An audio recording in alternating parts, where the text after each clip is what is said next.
Google Keep is a part of Google family of applications, and then the benefit of it is you can easily access Google Notes from other Google applications as well.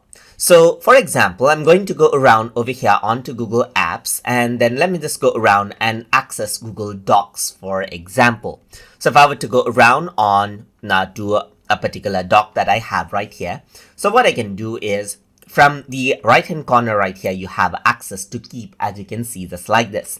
So if you want to go around and quickly note down something, you can click on the Keep button right here, and the Keep, that is Google Keep, opens up right besides the other application, as you can see right here.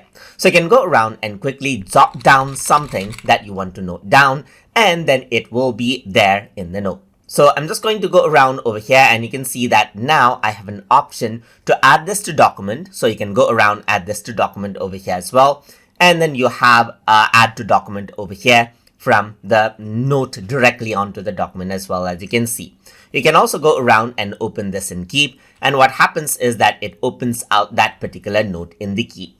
And that is how you can go around and access out Google Keep from other Google applications directly. So you can see that it is really integrated together with the other Google applications as well. So I hope you guys learned something as always. And as always, please like, comment, share, and subscribe.